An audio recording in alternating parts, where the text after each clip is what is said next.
Tonight on the 31 Nights of Halloween Horror, when traveling abroad, it is not a good idea to piss off a local wizard by accidentally having sex and then accidentally murdering his sister.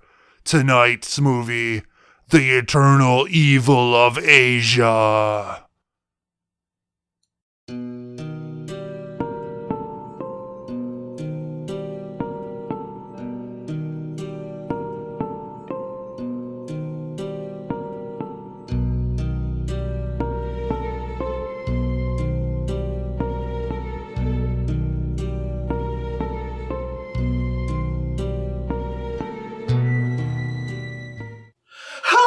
And welcome to another episode of the 31 Nights of Halloween Horror!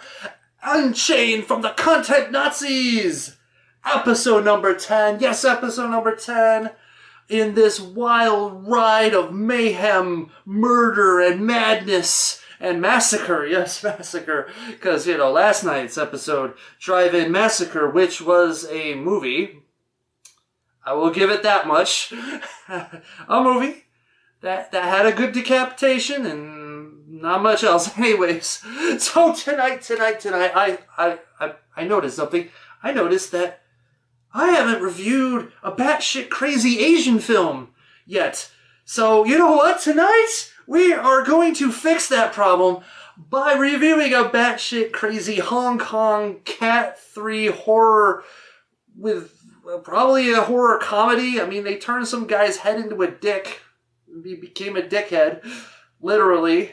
And that is The Eternal Evil of Asia. So what is The Eternal Evil of Asia about? Well, besides a mouthful of a name, it starts out with kind of a synopsis about how wizards and sorcerers and whatnot are using hexes and enchantment in Southeast Asia to do all kinds of good and bad. And so we go to this guy who's at home. He's kind of a jackass, actually. He's complaining to his wife, complaining about his kid just watching TV all day, nothing but cup noodle, which is really unhealthy. Anyways, his parents recently died, and all of a sudden, like, in the shadows, someone's got a doll with his hair, and he's, like, poking it with needles, and all of a sudden, the man is being haunted by the zombified corpse of his parents. Yes, they've come back, and he's going crazy. He's going mad. They're trying to feed him cup noodle, and we all know that cup noodle will kill you. So he grabs a knife, and he starts cutting and slicing them up, and oh no, he realizes it's his family. Oh no, it's his family.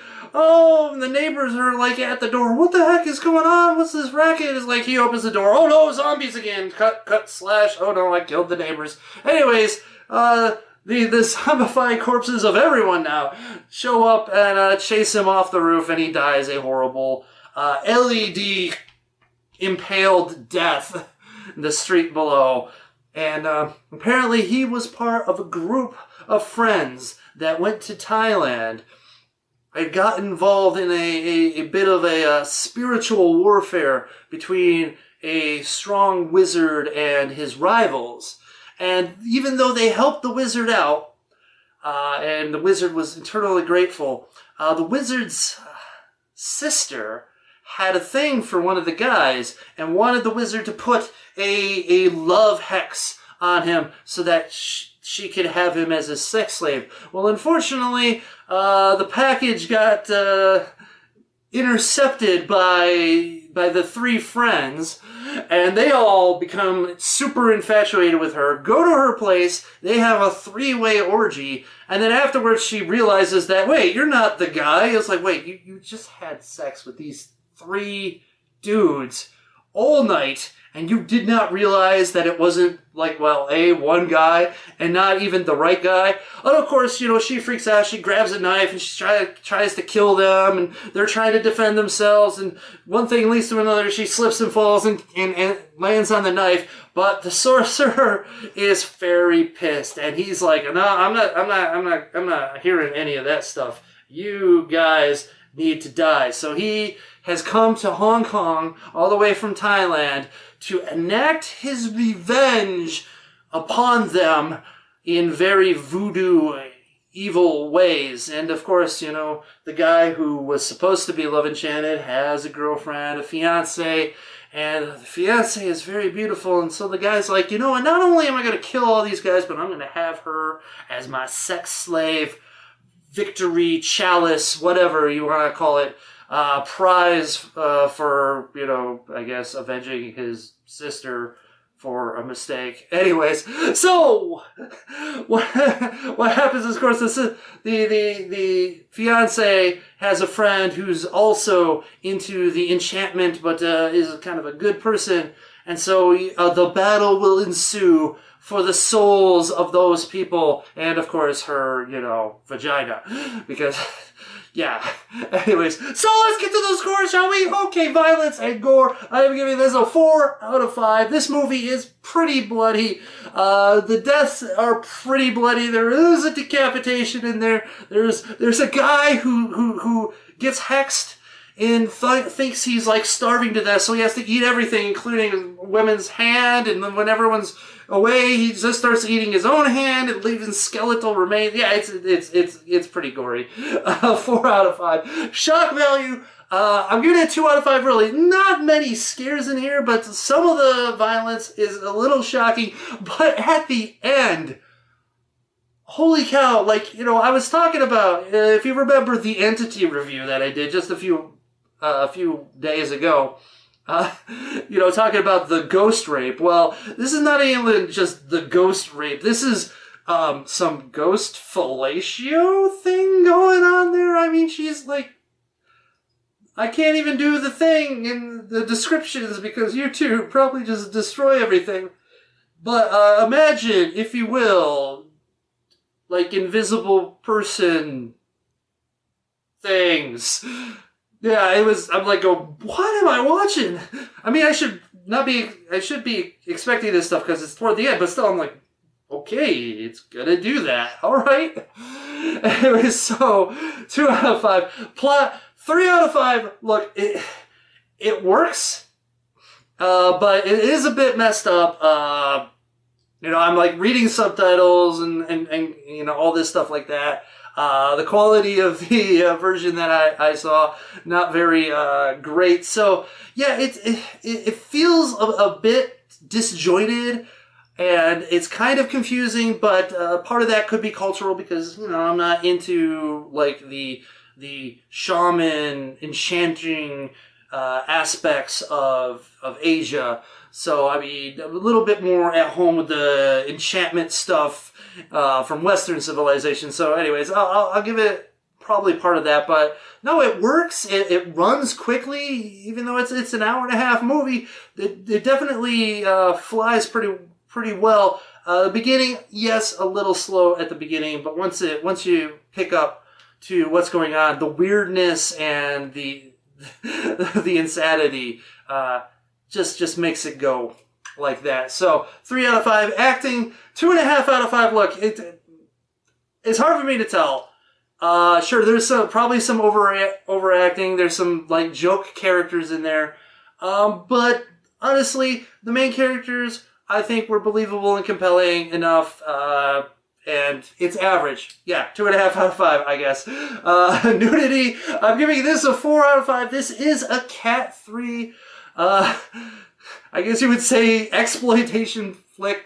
There is quite a bit of tit scenes and some full frontal and some man ass for you ladies. Yeah, you'll like that. I mean, he's pretty buff. Anyways, I'm sure you like that. But yes, like that the orgy scene takes a bit of time. The gratuitous ghost rape that goes on toward the end. Yeah, I'm giving it a 4. There's a lot in there. Kind of spread out, but still, yeah, a lot in there. Enjoyment factor, I'm giving it a 4 out of 5. Look, it is a bloody, violent, funny, fun, at times sexy movie, and it was a joy to watch, and I hope I can find it one day on Blu-ray, remastered and cleaned up, and perhaps maybe with a corny English dub. So, but my Chinese isn't that great. So, anyways, plus it's Guangzhou Cantonese. So, anyways, I don't. So worse. I studied Mandarin. Sorry, but yeah. 4 out of 5. My overall impression is 3 out of 5. Look, maybe it's a bit too over the top. Yeah, some of it is kind of crazy, and yeah, it does feel a little disjointed and surreal. And so yeah, 3 out of 5. Still good, still great, still fun. And that averages out to a 3.2 out of 5. So there you have it. The eternal evil of Asia. A lot of evil, a lot of titties, a lot of blood, a lot of death. Anyways, tell me what you think. Have you watched The Eternal Evil of Asia? Leave a comment. Tell me, am I completely right? Is it a great time? Or no, is it absolutely horrible? Or is it more highbrow than I give it credit for? I don't know. But that is it. Episode 10 is in the books. Oh, and it's been a late night. It's gonna be a later night now doing the editing and stuff. But hey, you know what? You gotta suffer for your art sometimes. So until next time, Internet, you guys stay scary. And you know what? Don't be picking up packages that are meant for your friend because they could contain a love hacks, and then you could end up in a 3-way with some random chick, and then she'll be like, wait, you're not the right guys, and then tries to kill you, and then you'll end up accidentally killing her, and then you're gonna end up thinking that you're so hungry you'll have to eat yourself. And that, my friends, is not a good time. So, yeah. Mwah!